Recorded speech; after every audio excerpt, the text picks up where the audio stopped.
Hello guys, जैसे कि आप सभी जानते हैं कि चाहत पांडे घर से बेघर हो चुकी है और इस समय उनके इंटरव्यू के वीडियोस काफी ज्यादा सोशल मीडिया में वायरल हो रहा है। उन्होंने बताया चाहत पांडे और अविनाश मिश्रा के रिश्ते की सच्चाई। उन्होंने बताया अविनाश मिश्रा का एक ऐसा सच जिसे सुन करके आप हैरान हो जाएंगे। और वहीं उन्होंने बताया कि आखिर क्या है उनकी और रजत दलाल की दोस्ती का राज। वहीं चाहत पांडे ने यह भी बताया कि वो करणवीर मेहरा या विवियन दिसेना को नहीं बल्कि किसी और को बनाना चाहती हैं बिग बॉस 18 का विजेता, और खुद पर लगने वाले सभी लांछनों को साफ करने आई हैं चाहत पांडे। तो चलिए शुरू करते हैं। हाल ही में चाहत पांडे का एक इंटरव्यू हुआ जिसमें उन पर कई सवालों की बारिश हुई। उनसे पूछा गया कि क्या आप असल जिंदगी में भी उतनी ही संस्कारी हैं, क्या आप रजत दलाल की सच में दोस्त है, और क्या है आपका और अविनाश मिश्रा का रिश्ता। और वही उनसे पूछा गया कि आखिर क्या है आपकी सच्चाई। इन सभी सवालों को सुनने के बाद चाहत पांडे ने कहा कि वो और रजत दलाल शो के लिए सिर्फ एक दिखावा की दोस्ती रखते थे। रजत दलाल सिर्फ उन्हें इस्तेमाल करते थे और कुछ भी नहीं। वो टाइम पास के लिए सिर्फ रजत दलाल से बात करती थी।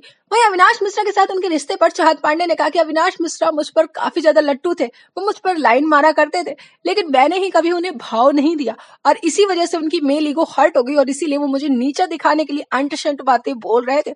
और रही बात मेरे बॉयफ्रेंड की, तो ये बात तो खुद मानस ने क्लियर कर दी है कि वो मेरे बॉयफ्रेंड नहीं है। 21 लाख रुपए के इनाम के बावजूद अब तक कोई भी मीडिया पर्सन मेरा बॉयफ्रेंड नहीं ढूंढ पाया है, क्योंकि मेरा कोई बॉयफ्रेंड है ही नहीं।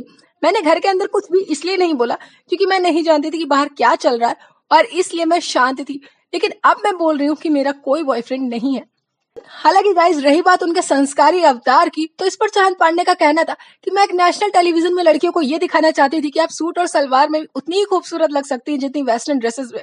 हसीन दिखने के लिए आपको वेस्टर्न ड्रेसेस का मोहताज होने की कोई जरूरत नहीं है। तो चाहत पांडे ने यह भी बताया कि उन्हें मेकर्स की चाल बिल्कुल पसंद नहीं आई जब उन्होंने ईशा सिंह को रखना ज्यादा सही समझा और चाहत पांडे को निकालना, जबकि ईशा सिंह सबसे कम डिजर्विंग कंटेस्टेंट है और वो अविनाश मिश्रा के बगैर कुछ भी नहीं है। चाहत पांडे ने बताया कि वो विवियन दिसेना या करणवीर मेहरा को नहीं बल्कि चुम दरांग को शो का विनर बनते हुए देखना चाहती हैं, क्योंकि वो नारी शक्ति को महत्व देती है। हालांकि गाइस, ये तो थे चाहत पांडे के बयान। ये सारी बातें चाहत पांडे के पक्ष थे, लेकिन इस सभी में रजत दलाल और अविनाश मिश्रा का क्या कहना है, इसके लिए तो हमें वेट करना पड़ेगा। लेकिन चाहत पांडे की बातें सुनने के बाद अब हमें जरूर बताइएगा कि क्या आपके अनुसार चाहत पांडे की सारी बातें सच है, क्या आप उन पर भरोसा करते हैं। आप अपने थॉट्स कमेंट सेक्शन में हमें जरूर बताइएगा।